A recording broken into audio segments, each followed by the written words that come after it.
Indian cricketer Rinku Singh को योगी सरकार सरकारी अफसर बनाने जा रही है। रिंकू को अलीगढ़ जिले के अमीन जिला में बेसिक शिक्षा अधिकारी के पद पर तैनात करने की खबरें तेज हैं। लेकिन अब रिंकू की इस तैनाती को लेकर दिक्कत आ सकती है। कारण है वो महज 9वीं पास हैं।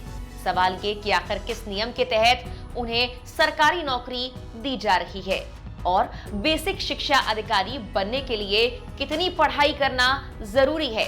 इस बारे में हम इस वीडियो में विस्तार से बात करेंगे और आपको ये भी बताएंगे कि अगर रिंकू सिंह बीएसए बन जाते हैं तो उन्हें कितनी सैलरी मिलेगी, क्या क्या सुविधाएं मिलेंगी और क्या वो नौकरी मिलने के बाद क्रिकेट छोड़ देंगे।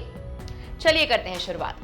रिंकू सिंह को खेल क्षेत्र में इंटरनेशनल पदक जीतने के सम्मान के तौर पर बीएसए के पद पर नियुक्ति देने का फैसला किया गया। ये नियुक्ति अंतर्राष्ट्रीय पदक विजेता सीधी भर्ती नियमावली 2022 के तहत की जाएगी।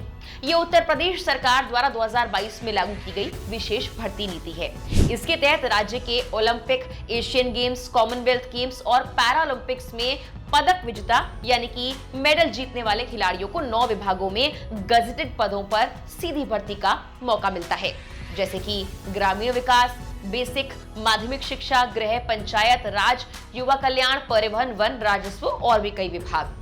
लेकिन अब रिंकू सिंह की सरकारी नौकरी में कुछ अड़चनें आ सकती हैं, क्योंकि रिंकू सिंह 9वीं पास हैं और नियम कहते हैं उत्तर प्रदेश लोक सेवा आयोग की ओर से जिला बेसिक शिक्षा अधिकारियों की भर्तियां की जाती हैं। इस पर आवेदन करने के लिए अभ्यर्थी के पास किसी भी मान्यता प्राप्त विश्वविद्यालय या यूनिवर्सिटी से ग्रेजुएशन की डिग्री तो होनी चाहिए, साथ में बीएड की योग्यता भी होनी चाहिए। उम्र 21 साल से 40 साल के बीच होनी चाहिए। हालांकि बीएससी बनने के लिए नियमों में कुछ छूट इस सीधी भर्ती के तहत दी जाती है। इसके तहत खिलाड़ियों को 7 साल का वक्त दिया जाता है ताकि वो अपनी पढ़ाई पूरी कर सकें। लेकिन रिंकू अगर पढ़ाई पूरी करते हैं तो पीजी डिग्री पाने में कम से कम 8 साल का वक्त तो लगेगा, यानी छूट का वक्त भी उनके लिए काफी नहीं होगा। रिंकू सिंह की नियुक्ति को लेकर सोशल मीडिया पर इसीलिए भी बहस छिड़ गई है क्योंकि हाल फिलहाल में ही एक राजनीतिक परिवार में रिंकू सिंह की सगाई हुई है। मछली शहर से सांसद प्रिया सरोज से उनकी सगाई के बाद अब उन्हें बीएसए नियुक्त करने की बात आई तो लोग रिंकू को जमकर ट्रोल भी करने लगे हैं।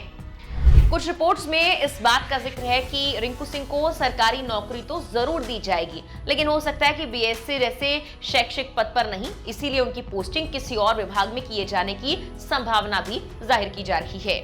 हालांकि अगर उन्हें बीएससी की नौकरी मिल जाती है तो ये भी जान लीजिए कि यूपी में बीएससी को 7वें वेतन आयोग के अनुसार 56,100 से 1,77,000 रुपए के बीच प्रति माह वेतन मिलता है, जिसमें ग्रेड पे 5400 रुपए है। शुरुआती वेतन 56,100 रुपए के करीब है। इसके अलावा महंगाई भत्ता, डीए, एचआरए, मेडिकल भत्ता सहित कई सुविधाएं भी दी जाती हैं। एक सवाल ये भी है, क्या रिंकू सरकारी नौकरी मिलने के बाद क्रिकेट छोड़ देंगे?